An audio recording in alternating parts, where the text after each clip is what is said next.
So we've received our FloralDesign box. Looks like this. Let's open it up and see what's inside. Wow.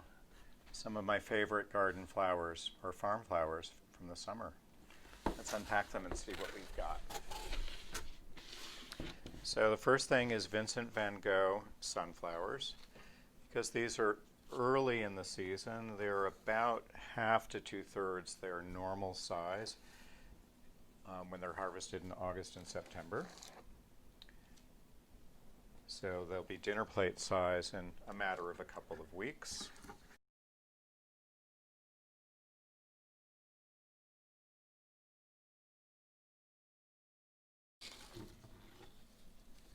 Some purple asters. Another kind of aster known as solidago.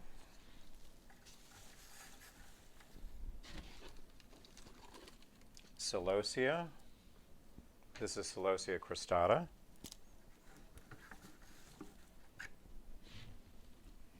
Perennial ageratum.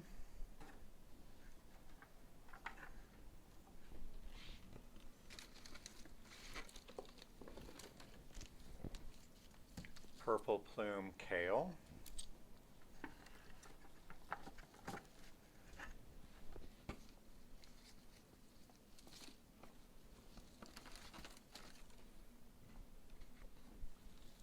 Crown asters.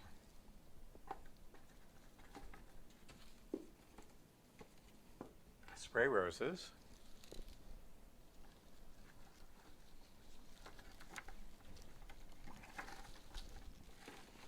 And Sweet William.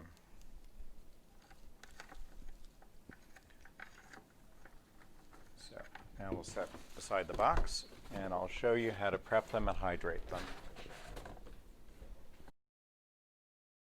So sometimes when I order flowers from the farm, the farmers strip leaves and they're fairly clean, as is the case here.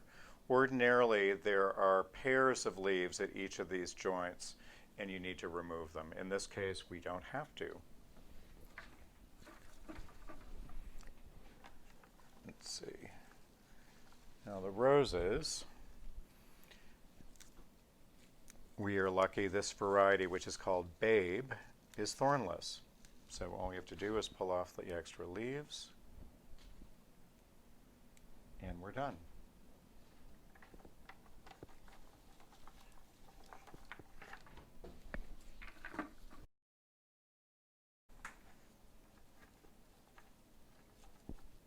Now the crown aster, which is also known as Matsumoto, has these leaves on it. These leaves tend to bruise easily and they will blacken pretty readily once you put them in an arrangement. So you need to strip every leaf off,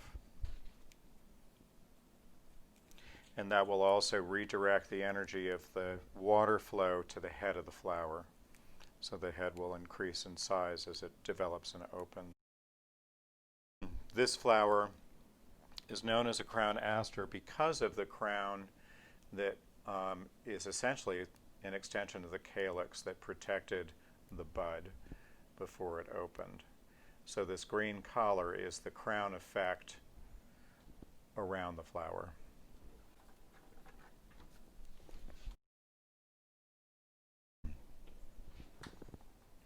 The ageratum was also cleaned at the farm. Again, normally there are pairs of leaves on the stem at these joints.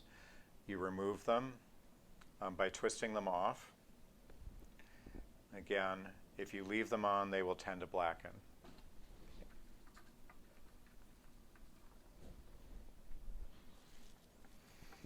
Okay, this is a plume kale.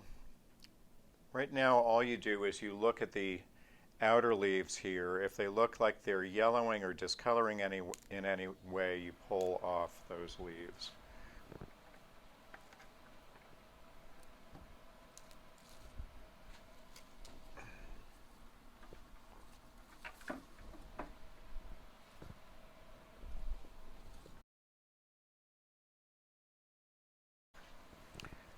We also lucked out with the celosia. We got our flowers from two different farms this time round. And one spends time prepping and the other one does not, lets us do it. So with this, the celosia again has actually a fairly large leaf and it bruises it very easily as well, so you want to strip everything off. This tends to get very dense, smaller leaves around the base of this cristata. This is the beginning of the formation of a coxcomb. You see the ruffle, it looks like coral. So take all of the leaves off the stems here.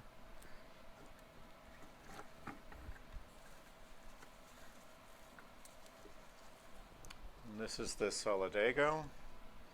These have very large leaves. You definitely want to take the large ones off because they're the first to go if you leave them on. They again tend to blacken and rot. But the best way to handle this is to strip off most of the leaves. You can leave some smaller leaves as they approach the flower buds themselves. But it's really important, particularly in the center of this. This is happens to be a variety that has a lot of lateral stems, which is great for our work, particularly when we're going to make a lot of smaller pieces. You'll end up with about 10 stems of flowers on this one stem.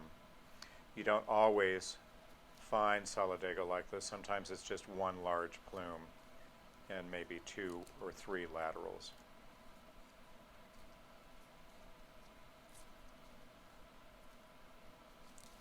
So you hold it up, you spread the laterals a little bit, see if there are any larger leaves buried inside.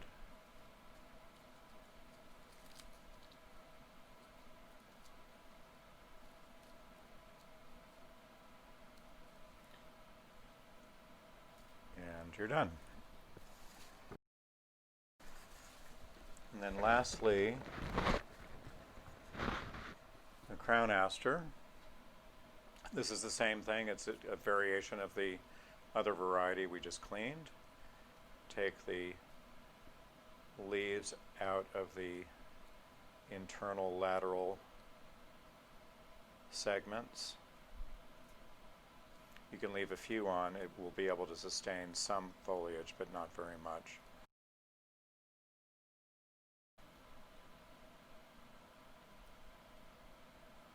And there you go. We'll go off camera and prep the rest of these flowers, but in the meantime, we're going to move on and talk about